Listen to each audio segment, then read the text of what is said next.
တင်တို့အလိုရှိသမျှကိုယေရှုခရစ်အားဖြင့်ပြည့်စုံစေတော်မူလိမ့်မည်တဲ့အဲ့ဒီမှာဘာတွေ့ရတယ်လဲငါတို့ရဲ့ဘုရားသခင်ဟာတဲ့ဘုံအာနုဘော်မှာစံပယ်တော်မူတဲ့စီးစိမ်ရှိတယ်တဲ့ဘုံအာနုဘော်မှာစံပယ်တော်စီးစိမ်အပေါင်းဟာဘုရားသခင်မှာရှိတယ်အဲ့ဒီစီးစိမ်ရှိတဲ့အတိုင်းပဲတင်တို့အလိုရှိသမျှတို့ကိုကျွန်တော်ကျမတို့အလိုရှိသမျှအရာအပေါင်းတို့ကိုပြည့်စုံစေလိမ့်မယ်ပြည့်စုံစေမယ်တဲ့အဲ့ဒီမှာပြည့်စုံစေတဲ့အခါမှာဘသူအားဖြင့်လဲယေရှုခရစ်အားဖြင့်ယေရှုခရစ်အားဖြင့်ယေရှုမပါလို့ဖြစ်လားမဖြစ်ဘူးဘုရားသခင်ကျွန်တော်ကျမတို့ကိုကဘာမတိမရှိမီကတဲကနေပြီးတော့ရွေးကောက်ထားတာဘသူ၌လဲယေရှုခရစ်၌ရှေးမဆွတ်ကပင်သားအရာနဲ့ချီးမြှောက်ခြင်းခံရဖို့အတွက်ခွဲခန့်မှတ်သားခြင်းခံရတာလေယေရှုခရစ်အားဖြင့်ပဲဘုရားသခင်အားခွဲခန့်မှတ်သားထားတာယခုမိမိမှာနော်ဘုံအာနုဘော်စည်းစိမ်ရှိတဲ့အတိုင်းကျွန်တော်တို့လိုတဲ့အရာမှန်သမျှကိုဘုရားသခင်ဟာပေးကမ်းတဲ့နေရာမှာလည်းပဲဘသူအားဖြင့်လဲယေရှုခရစ်အားဖြင့်ပဲတဲ့ဆိုတော့ကျွန်တော်တို့နေ့စဉ်နေ့တိုင်းယေရှုခရစ်တော်ဖခင်လို့ပြောနေတယ်အဲ့ဒီဖခင်ဟာဘာဖခင်လဲဖခင်သခင်ပြုတော်အမှုအရာအားလုံးကိုအဲ့ဒီယေရှုခရစ်တော်ဖခင်၌တာလျင်ပြုတာယေရှုခရစ်တော်အားဖြင့်တာလျင်ပြုတာယေရှုခရစ်မရှိဘူးဆိုလို့ရှိရင်ကျွန်တော်ကျမတို့ရဲ့အသက်တာမှာဖခင်သခင်ရဲ့စီမံကိန်းကြီးဟာရှိလာမလားမရှိလာဘူးဆိုတော့ဘုရားသခင်ရဲ့စီမံကိန်းကြီးဘုရားသခင်ရဲ့အတွေးခေါ်ဘုရားသခင်ရဲ့ဆင်ခြင်မှုဘုရားသခင်ခံစားချက်အကုန်လုံးကိုလုပ်တဲ့အခါမှာယေရှုခရစ်တော်၌ယေရှုခရစ်တော်အားဖြင့်ပဲအလိုအရေးကြီးပါတယ်ဒီအရာကျွန်တော်နေ့တိုင်းကျွန်တော်ခရစ်တော်ကိုကျွန်တော်ခေါ်နေကြတယ်ဒါပေမဲ့ကျွန်တော်တို့ဒီအချက်ကိုနားလည်ဖို့အရေးကြီးတယ်ဒီအရာကိုနားမလည်ဘူးဆိုရင်ခရစ်တော်ဟာမိမိရဲ့အသက်တာမှာအတိတ်ပဲမဲ့နေလိမ့်မယ်အဲ့ဒီခရစ်တော်ဟာအဖဘုရားသခင်တပါးတည်းသောသားတော်တဲ့ဒီတပါးတည်းသောသားတော်ဟာဘယ်လိုသားတော်လဲဆိုရင်တော့အဖရဲ့အလိုကိုဆောင်ရွက်ပြီးတော့ဒီသားတော်အတွက်ကြောင့်အဖဘုရားသခင်အလုံးမဲ့ဝမ်းမြောက်ကျေနပ်တဲ့အားရတဲ့ရှင်လန်းတဲ့ဤသူကငါနှစ်သက်မြတ်လို့ရငါဤချစ်သားပြီဒီတခင်ခရစ်တော်အတွက်သူရဲ့တပါးတည်းသောသားတော်အတွက်ဝမ်းမြောက်ကျေနပ်ပြီးတော့အဖဖျားသခင်ကနေပြီးတော့လူတွေကိုကြေညာလိုက်တယ်ဤသူကငါနှစ်သက်မြတ်နိုးရာငါဤချစ်သားပေသည်အဲ့ဒီသားတော်အတွက်ကြောင့်အဖဖျားသခင်အလုံးမဲ့ဝမ်းမြောက်တဲ့အခါမှာသူ့မှာသားတွေအများကြီးရလာရင်ပူဝမ်းမြောက်မယ်ပူပြီးကြေနပ်မယ်ဆိုတော့ဘုရားသခင်ခံစားရတယ်အဲ့ဒီအခါကျတော့ဘုရားသခင်ကအလွန်ပဲဝမ်းမြောက်ခြင်းနဲ့ပုံမိုးပြီးတော့ဝမ်းမြောက်ခြင်းနဲ့အလွန်ပဲဝမ်းမြောက်ခြင်းတဲ့အခါမှာကျွန်တော်ကျမတယောက်စီကိုရှေးမဆွကပင်ဘာဖြစ်လဲရွေးကောက်ပြီးတော့ရှေးမဆွကပင်ခွဲခန့်မှတ်သားထားတဲ့အဲ့ဒါလိုပြုတဲ့အနေရာမှာဘသူအားဖြင့်လဲဘသူနိုင်လဲယေရှုခရစ်အားဖြင့်ယေရှုခရစ်နိုင်တဲ့ယေရှုခရစ်နိုင်ဆိုတော့ကျွန်တော်တို့ရဲ့အသက်တာတခုလုံးဟာသခင်ခရစ်တော်အားဖြင့်သခင်ခရစ်တော်၌ပဲဖြစ်ပါတယ်ဆိုတော့အဖဘုရားသခင်ကျွန်တော်ကိုဒီပေးမယ်ဝေငှမယ်စွန့်ကြဲမယ်ဖြန့်ဖြူးမယ်တို့အမှုရအကုန်လုံးဟာယေရှုခရစ်အားဖြင့်ပဲလှုပ်ဆောင်မှာဖြစ်တယ်ဒါကြောင့်မိမိရဲ့အသက်တာမှာနော်ဘုရားသခင်ရဲ့ကြိုတင်ခွဲခန့်မှတ်သားခြင်းကိုခံရတယ်ဘုရားသခင်ရဲ့ရွေးကောက်ခြင်းကိုခံရတဲ့အသက်တာယေရှုခရစ်အားဖြင့်ယေရှုခရစ်၌ဖြစ်ပြီးတော့နော်သားအရာကိုရမယ်အရာလည်းပါတယ်လေယေရှုခရစ်အားဖြင့်ယေရှုခရစ်၌တာလင်ဖြစ်တယ်ဒါကြောင့်မိမိအသက်တာသခင်ခရစ်တော်ကိုမိမိဘယ်လိုမျိုးခံယူမလဲမိမိအတွက်အလွန်ပဲမရှိမဖြစ်အရေးကြီးသောပုဂ္ဂိုလ်ဖြစ်တယ်အဖဘုရားသခင်ရဲ့ပြုမှုအရာခတ်သိမ်းဟာလည်းပဲယေရှုခရစ်တော်အားဖြင့်တာလင်ဖြစ်တယ်ဆိုတဲ့ရာမိမိနားလည်ဖို့လိုပါတယ်နားလည်ခြင်းနဲ့မိမိခံစားပြီးတော့ယေရှုခရစ်နဲ့မိမိပေါင်းတင်ဆက်ဆံတဲ့အခါမှာခရစ်တော်နဲ့မိမိဘယ်လိုမှခွဲလို့မရဘူးခရစ်တော်မရှိရင်မိမိရဲ့ဘဝဟာအတိတ်ပဲမဲ့တယ်ဆိုတော့မိမိခံစားပြီးတော့ခရစ်တော်နဲ့တလုံးတဝတည်းခွဲလို့မရတော့အဖြစ်အခြေအနေမှာမိမိရှင်သန်သွားဖို့အလွန်အရေးကြီးပါတယ်ယခုကျွန်တော်တို့ဒါ ဖျားသခင်ဟာသခင်ခရစ်တော်အားဖြင့်သူ့ရဲ့အိမ်တော်စီမံကိန်းကြီးကိုဆောင်ရွက်နေတဲ့အကြောင်းကိုကျွန်တော်ကြားသိရတယ်ဖျားသခင်ကကျွန်တော်တို့ကိုဒီကဘာမတီမရှိမီကတဲ့ကနေပြီးတော့ယေရှုခရစ်တော်၌ရွေးကောက်တယ်ရှေးမဆွကယေရှုခရစ်တော်အားဖြင့်ခွဲခန့်မှတ်သားတယ်ဟုတ်ပြီအဲ့ဒါပြီးတဲ့အခါမှာဘုရားသခင်ဘာလုပ်တယ်လဲဘုရားသခင်ဟာကျွန်တော်တို့ကိုဖန်ဆင်းတယ်ဖန်ဆင်းပြီးတဲ့အခါမှာဘုရားသခင်ကနေပြီးတော့ရွေးကောက်ပြီးတော့ခွဲခန့်မှတ်သားတာလားမဟုတ်ဘူးဘုရားရှင်ဟာကျွန်တော်တို့ကိုမဖန်ဆင်းခင်ကတည်းကဒီကမ္ဘာမြေကြီးကိုမဖန်ဆင်းခင်ကတည်းကကြိုတင်ပြီးတော့ရွေးကောက်ထားပြီးဖြစ်တယ်ကြိုတင်ပြီးတော့ခွဲခန့်မှတ်သားထားပြီးဖြစ်တယ်ပြီးတဲ့အခါကျမှဘုရားသခင်ဘာလုပ်တယ်လဲဖန်ဆင်းခြင်းအမှုကိုပြုတယ်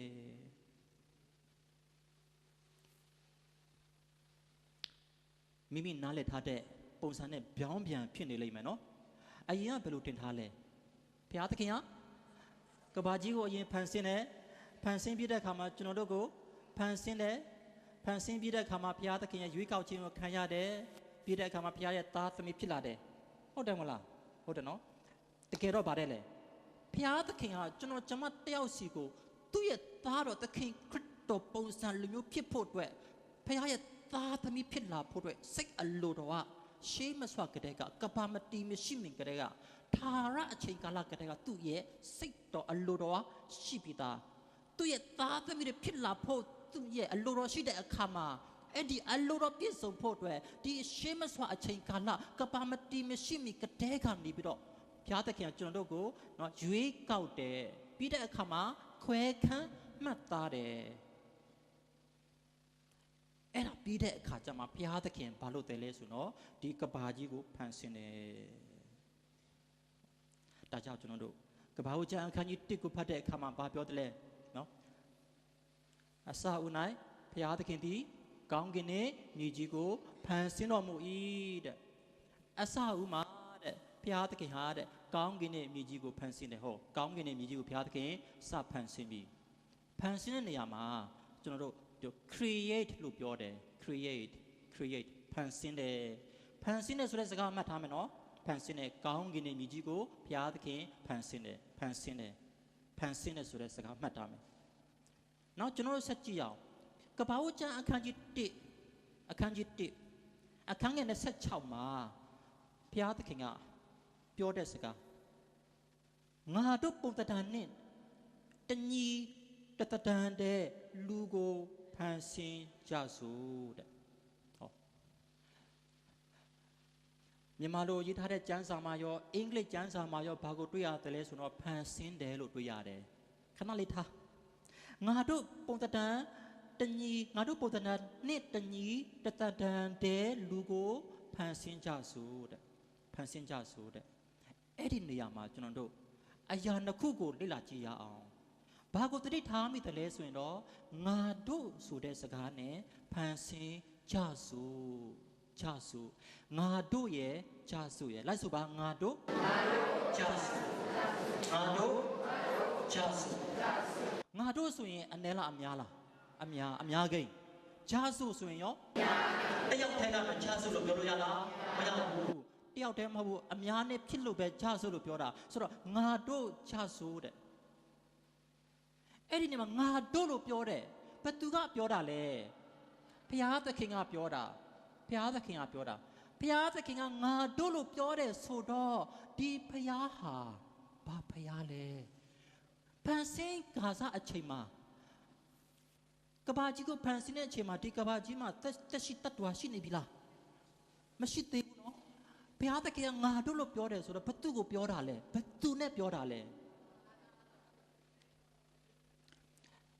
ဘုရားသခင်ရဲ့နာမတော်ကိုကျွန်တော်တို့တွေဟေဘရုစာနဲ့လေ့လာတဲ့အခါမှာဟေဘရုစာနဲ့လေ့လာမယ်နော်ဟေဘရုစာနဲ့လေ့လာတဲ့အခါမှာ Elohim ဆိုတာဘုရားသခင် El ဆိုတာဘုရားတစ်ပါးတည်းပြောတာဘုရားတစ်စုတည်းကိုပြောတာခုဒီမှာဘာပြောတယ်လဲ Elohim him ဆိုတဲ့အတိတ်ပဲအများကိန်းကိုပြောတာ အများကြီးပြောတော့ဆိုတော့ဘုရားသခင်ကတပါးတည်းမဟုတ်တော့ဘူးဘုရားအများကြီးဖြစ်နေပြီဘုရားအများကြီးဖြစ်နေပြီငါတို့အဲလူဝင်ဒါကြောင့်ကျွန်တော်တို့အဲလူဝင်ဆိုတဲ့စကားမှာတပါးတည်းမဟုတ်တော့ဘူးအများကြီးဖြစ်နေပြီအဲ့ဒီဘုရားဘာဘုရားလဲဘသူတွေလဲအဲ့ဒီဘုရားဆိုတဲ့နော်အဖြစ်အချင်းမှာဘသူတွေပါနေတယ်လဲကျွန်တော်တို့ရဲ့ယုံကြည်ချက်ကပါတယ်လေခမ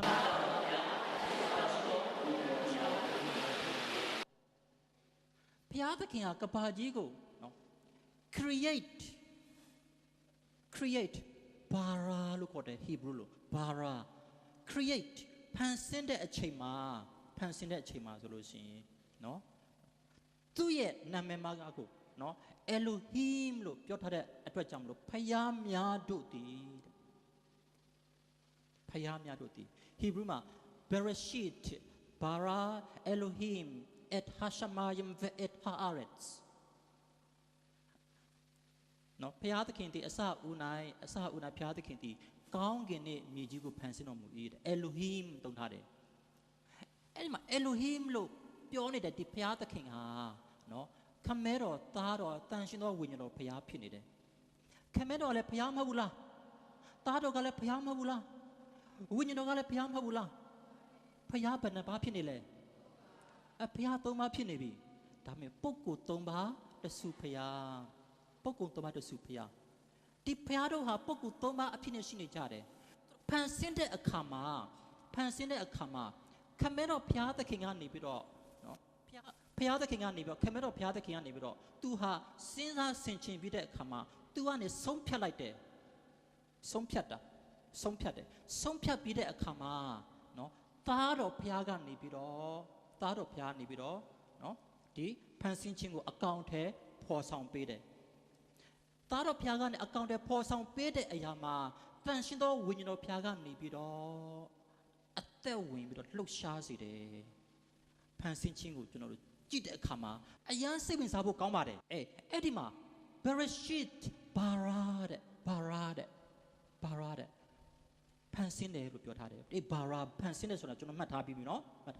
နောက်ဆက်ကြည့်ရအောင်အဲ့ဒီမှာဂျာဆိုကြတဲ့ကဘုရားဟာခမဲတော်ဘုရားတပါးထဲလားမဟုတ်ဘူးသူ့ရဲ့ဖန်ဆင်းခြင်းမှာသားတော်ဘုရားရောဝိညာဉ်တော်ဘုရားရော၃ပါးစလုံးပါနေတယ်ဆိုတာကျွန်တော်တွေ့ရမယ်ဒါကြောင့်မလို့နော်အဲ့ဒီမှာဖန်ဆင်းခြင်းမှာခမဲတော်ဘုရားသခင်ကနေပြီးတော့နော်ဒီစီမံကိန်းချတယ်ခမဲတော်ဘုရားနေပြီးတော့စဉ်းစားပြီးတော့ဆုံးဖြတ်တယ်သားတော်ဘုရားကနေပြီးတော့အကောင့်ထဲပေါ်ဆောင်ပေးတယ်ဝိညာဉ်တော်ဘုရားနေပြီးတော့အသက်ဝင်လှုပ်ရှားစေတယ်အဲ့ဒီအခါမှာ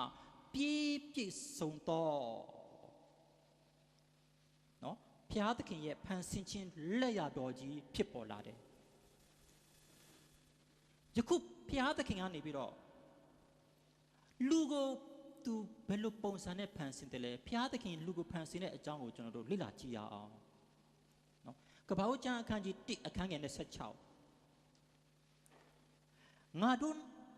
ပုံတံတန်နဲ့တညီတတန်တဲ့လူကိုဖန်ဆင်းကြဆိုအဲ့ဒီနေရာမှာလူကိုဖန်ဆင်းကြဆိုတဲ့စကားကိုကျွန်တော်တို့လေ့လာကြည့်တဲ့အခါမှာနော်နာရှေအာဒမ်ဘက်ဆလာနော်ဘက်ဆလာမနူတဲ့နော်နာရှေဆိုတာနော်အာဆာဆိုတာကပြုလုပ်တယ်တဲ့အဲ့ဒီနေရာမှာနော်အာဆဲ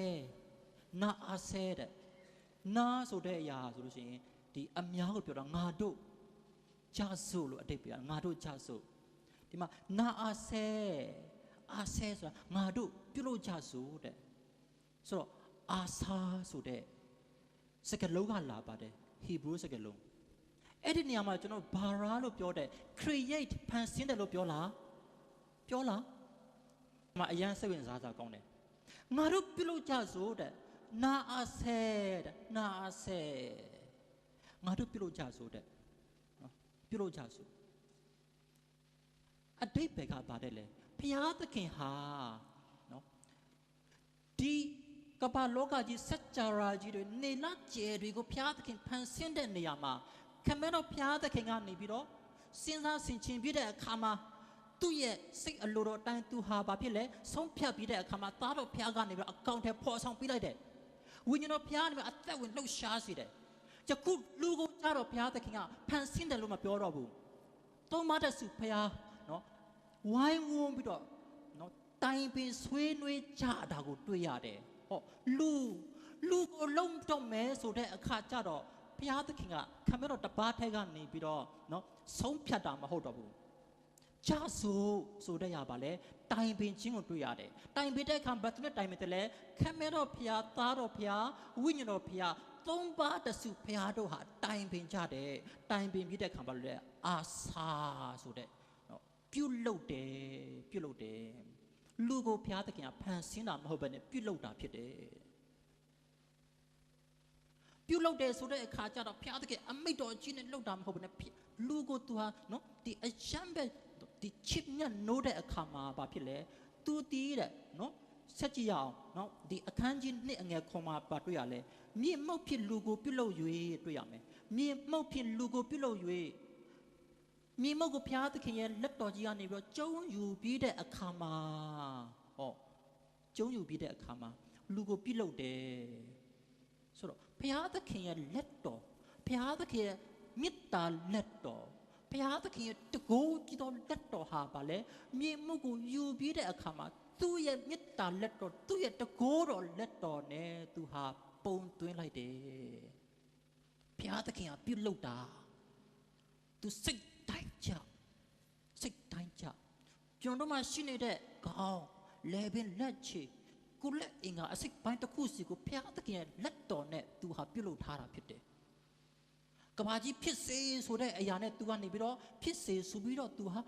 ပြုဖန်ဆင်းတာမဟုတ်ဘဲနဲ့လူကိုသူဟာနေပြီးတော့သူ့ရဲ့မေတ္တာလက်တော်နဲ့ဂိုင်းတွယ်ပြီးတော့သူကိုလက်အင်္ဂါအစိတ်ပိုင်းတစ်ခုစီကိုသူဟာပြုလုပ်တော်မူတာ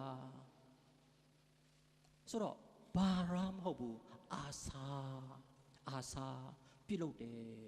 ဆိုတော့ဖန်ဆင်းခြင်းခံရတဲ့အရာတတ္တဝါအားလုံးထဲမှာလူဟာဘာဖြစ်လဲပြုလုပ်ခြင်းခံရတော့သူဖြစ်တယ်ထူးခြားတယ်တခြားအရာနဲ့မတူဘာဖြစ်လို့လဲကဘာမတိမရှိမိခါပဲသခင်ခရစ်တော်၌ရွေးကောက်ခြင်းခံရတော့သူများဖြစ်ဖို့အတွက်အဲ့ဒါရွေးကောက်ခြင်းခံရတော့သူများဖြစ်တာဘာအတွက်ကြောင့်လဲဘုရားရဲ့သားသမီးဖြစ်ဖို့အတွက်နောက်ရှေးမဆွာကပင်ခရစ်တော်အားဖြင့်ခွဲခံမှတ်သားခြင်းခံရတယ်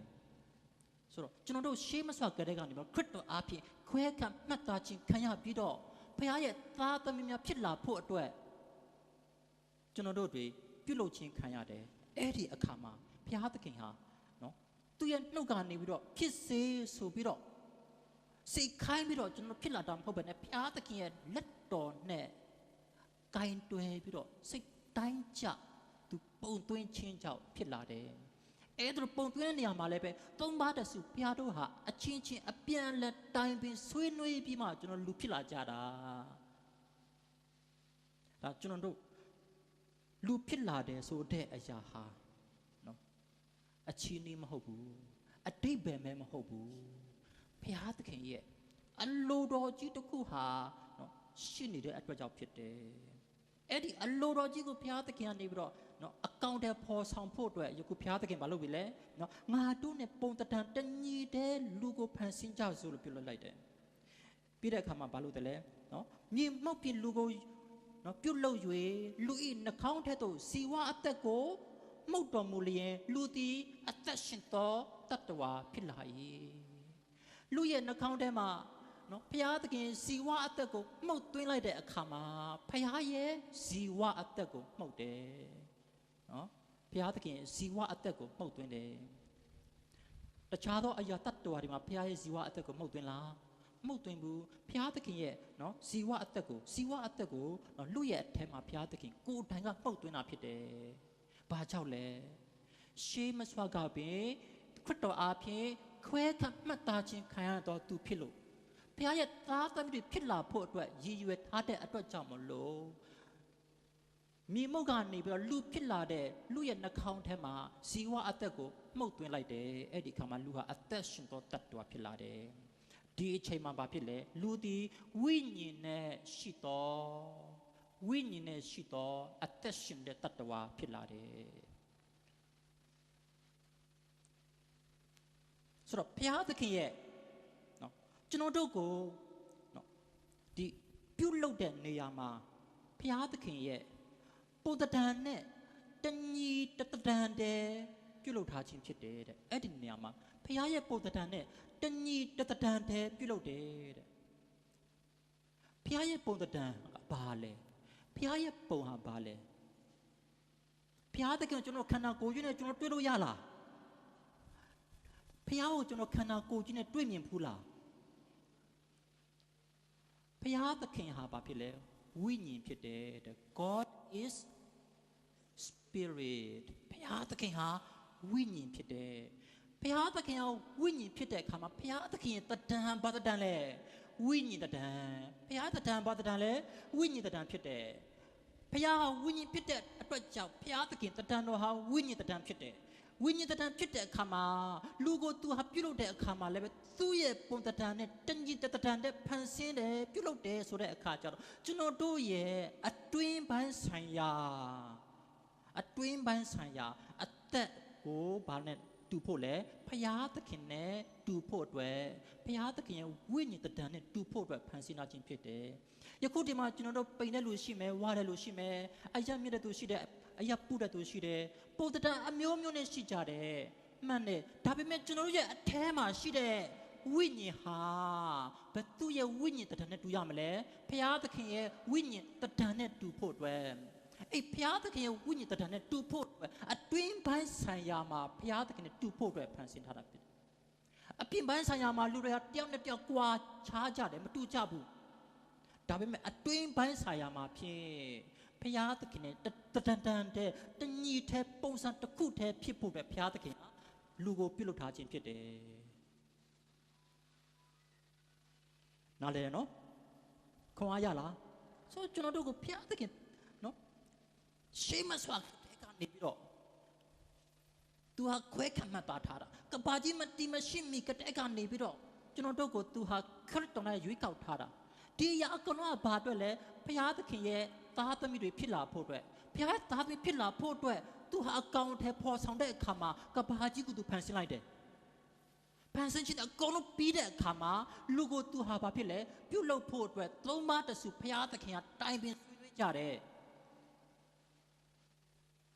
ပြီးတဲ့အခါမှာလူရဲ့အထဲမှာဇီဝအသက်ကိုမှုတ်သွင်းတော်မူတယ်အဲ့ဒီအခါမှာလူဒီအသက်ရှင်သောတ attva ဖြစ်လာပြီအဲ့ဒီလူဟာအသက်ရှင်သောတ attva ဖြစ်လာတဲ့အခါမှာလူမှာလူရဲ့ဝိညာဉ်ဆိုတာရှိလာတယ်လူရဲ့ဝိညာဉ်ဆိုတာရှိလာပြီအဲ့ဒီလူရဲ့ဝိညာဉ်ဟာဘာကိုခံယူဖို့လဲဆိုတော့ဖခင်ရဲ့ဝိညာဉ်ကိုခံယူဖို့အတွက်ဖြစ်တယ်ဖခင်သခင်ရဲ့ဝိညာဉ်ကိုခံယူဖို့အတွက်ဖြစ်တယ်ဆိုတော့လူရဲ့ဝိညာဉ်ဟာ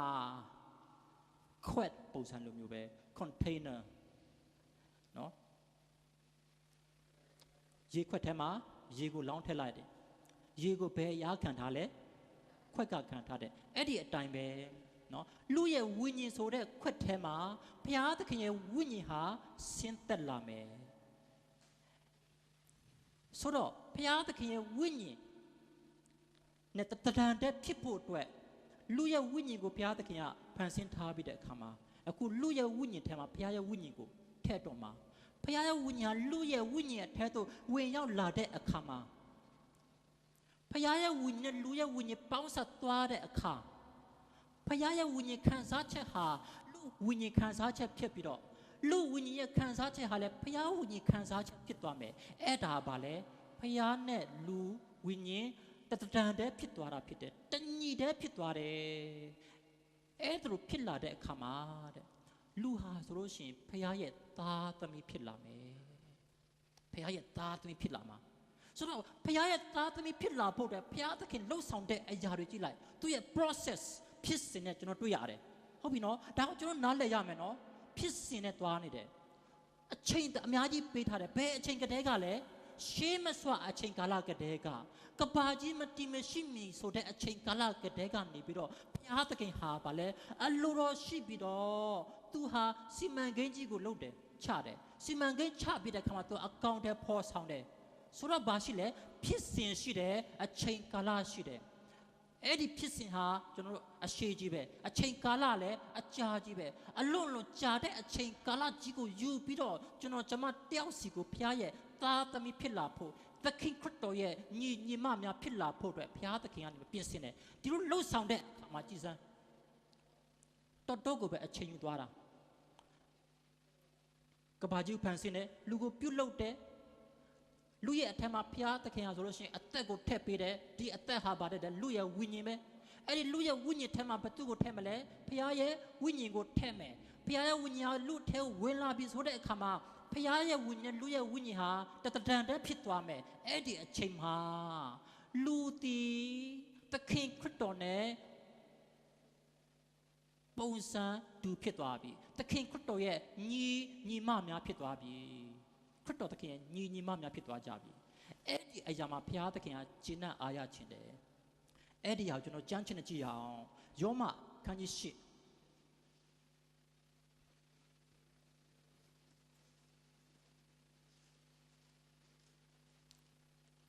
ယောမအခန်းကြီး8အငယ်29ကနေ30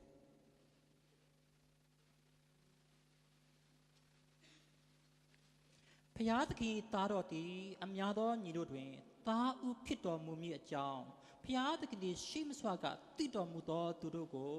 သားတော်၏ပုံသဏ္ဍာန်နှင့်တညီတည်းဖြစ်စေခြင်းဟာရှိမစွာကခွဲခန့်မှတ်သားတော်မူ၏ဟောဘုရားသခင်ရဲ့သားတော်ဟာအများသောညီတို့တွင်ဘာဖြစ်မလဲသားဥဖြစ်ဖို့အတွက်ယခင်ကဘုရားသခင်ရဲ့သားတော်ကတပါးတည်းသောသားတော်ဖြစ်နေတယ်နော်တပါးတည်းသောသားတော်ခမဲတော်ကိုတဲ့ဘသူကမှမမြင်စဘူးတဲ့မြင်ဘူးလားမမြင်ဘူးတဲ့ဒါပေမဲ့ဘုရားသခင်ရဲ့တပါးတည်းသောသားတော်ဟာခမဲတော်ဘုရားသခင်ရဲ့ဘာဖြစ်လဲခမဲတော်ဘုရားသခင်ကိုထင်ရှားစေမယ်တဲ့ဟုတ်တပါးတည်းသောသားတော်ခရစ်တော်ဟာသူ့ရဲ့အဖခမဲတော်ဘုရားသခင်ကိုထင်ရှားစေမယ်ခရစ်တော်ကိုတွေ့လိုက်တဲ့အခါတိုင်းသူဟာဖြစ်ခမဲတော်ဘုရားသခင်ရဲ့သားတော်ဖြစ်တယ်ဆိုတာကိုလူတွေတွေ့ရမယ်ဒီခရစ်တော်ဟာဘာခရစ်တော်လဲဘယ်လိုမျိုးဖရားလဲဘယ်လိုမျိုးဒီဖရားသခင်ရဲ့သားတော်လဲဆိုရင်တော့သူ့ရဲ့အဖခမဲတော်ရဲ့အလိုတော်ကိုလိုက်နာတော့သားတော်အဖဘုရားသခင်ရဲ့စိတ်ကြည်နက်ခြင်းကိုခံရတဲ့သားတော်အဲ့ဒီခါမှာလူတွေဟာအဲ့ဒီသားတော်ခရစ်တော်ကိုကြည့်တဲ့အခါမှာသူ့ရဲ့အဖခမဲတော်ဘုရားသခင်လည်းပဲသူ့လိုမျိုးပဲအရာကောင်းတာပဲဆိုတော့ခရစ်တော်ကိုကြည်မြင်တဲ့အခါတိုင်းအဖဘုရားသခင်ရဲ့ဘုန်းတော်ဟာထင်ရှားတယ်အဲ့ဒီအချိန်မှာခရစ်တော်ဟာတပါးတည်းသောသားတော်ပဲဖြစ်သေးတယ်ယခုဘုရားသခင်ကနေပြီးတော့ရှေးမစွာကာလကတည်းကကဘာမတီမရှိမီကတည်းကနေပြီးတော့ရွေးကောက်ပြီးတော့ခွဲကမှတ်သားထားတဲ့အတွက်ကြောင့်ခွဲကမှတ်သားခြင်းရွေးကောက်ခြင်းခံတဲ့ကျွန်တော်တို့တွေယခုလူအဖြစ်ကိုရောက်ရှိလာပြီဖြစ်တယ်လူအဖြစ်နဲ့ဘုရားသခင်ပြုလုပ်ခြင်းခံရပြီးတဲ့အခါမှာယခုကျွန်တော်တို့ဟာဘုရားသခင်ရဲ့ဝိညာဉ်ကိုခံယူလိုက်တဲ့အခါမှာဘုရားရဲ့ဝိညာဉ်ကိုခံယူလိုက်တဲ့အခါမှာဘာဖြစ်လာပြီလဲခရစ်တော်ရဲ့ညီမများဖြစ်လာကြတယ်သခင်ခရစ်တော်ဟာ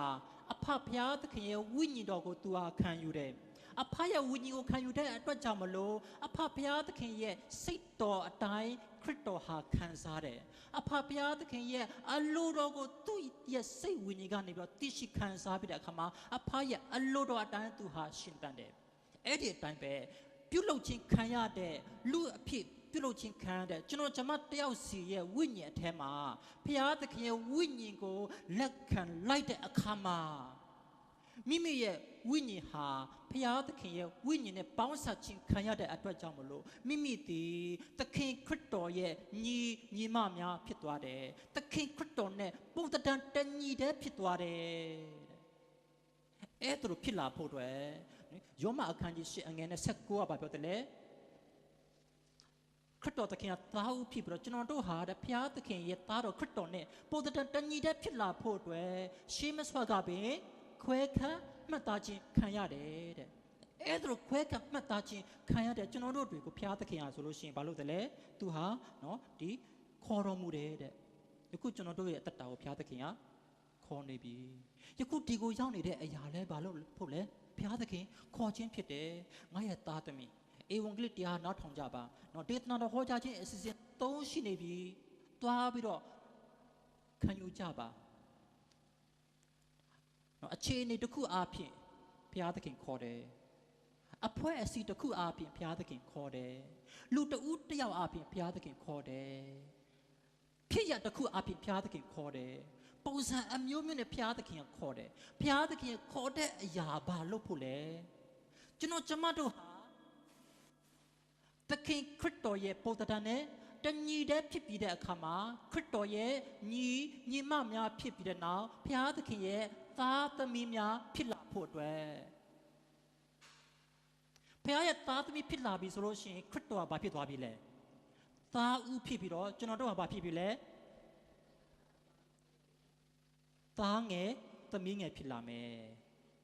ဆိုတော့အဖဘုရားသခင်ကသူ့ရဲ့သားဦးတစ်ပါးတို့သားတော်ခရစ်တော်ယခုသားဦးဖြစ်တဲ့သခင်ခရစ်တော်အတွက်ကြောင့်ကျင့်နဲ့အားရနေတဲ့အခြေအနေမှာယခုသားသမီးတွေအများကြီးဖြစ်လာပြီဆိုတဲ့အခါကျတော့သားသမီးများများရှိလာလေဘုရားသခင်ဟာပုံမူပြီးတော့ကျင့်နဲ့လေဒါကြောင့်ဘုရားသခင်အလွန်ပဲကျင့်နဲ့အားရဝမ်းမြောက်ခြင်းတဲ့အတွက်ကြောင့်မလို့ကျွန်တော်ကျမတယောက်စီကိုသားသမီးအရာ၌ရှိမစွာက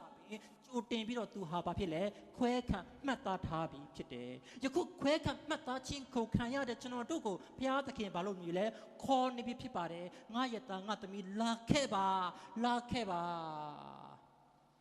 ဒီတနာတော့ဟောကြားခြင်းအစီအစဉ်၃ရောက်နေပြီလာခဲ့ပါခေါ်နေတယ်ဒီကိုမလာနိုင်တဲ့ညီကိုတွေကလည်းဘာဖြစ်လဲသူတို့တွေနော်ဗီဒီယိုအခွေအားဖြင့်တော်၎င်း YouTube ကလည်းကောင်းဘာဖြစ်ကြည့်ကြမယ်ဒီလိုအစီအစဉ်မျိုးမဟုတ်ဘဲနဲ့တခြားသောအစီအစဉ်တခြားသောဘုံတော်ကြီးတွေတခြားသောပုဂ္ဂိုလ်တွေရဲ့ဟောကြားခြင်းအစီအစဉ်ကိုသွားကြတယ်ဒါပါလေအဲ့ဒီအစီအစဉ်တွေအားဖြင့်ဘုရားသခင်ဟာတယောက်စီကိုခေါ်နေခြင်းဖြစ်တယ်လူငယ်တယောက်ကနေပြီးတော့သူ့ရဲ့တငယ်ချင်းကိုမိတ်ဆွေတငယ်ချင်းလာခဲ့ပါငါတို့ဘုရားကျောင်းသွားရအောင်ဟောအဲ့ဒါပါလေမိမိကအခေါ်ခံနေရတယ်ကိုယ့်ရဲ့တငယ်ချင်းကကိုယ့်ကိုခေါ်နေတဲ့အရာပါလေဘုရားသခင်ကမိမိရဲ့တငယ်ချင်းအားဖြင့်ခေါ်နေခြင်းဖြစ်တယ်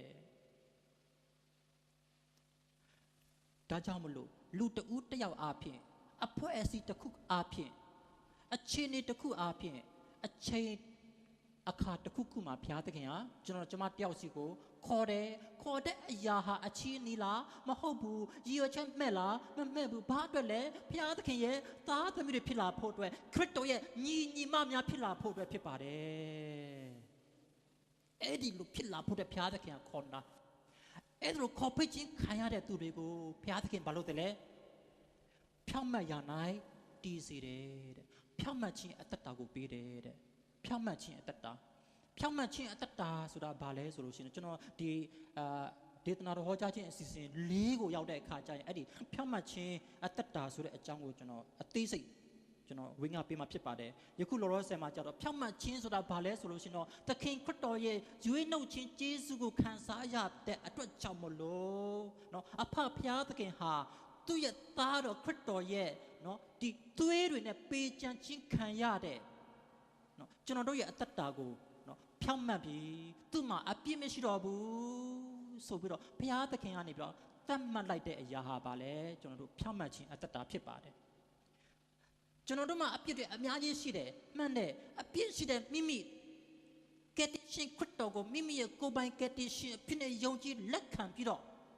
မိမိရဲ့အသက်တာကိုခရစ်တော်ထံမှာလုံးဝဆက်ကပ်ကအဖဖျားသခင်ရဲ့အလိုတော်တိုင်းနေထိုင်ပါမယ်ကိုရော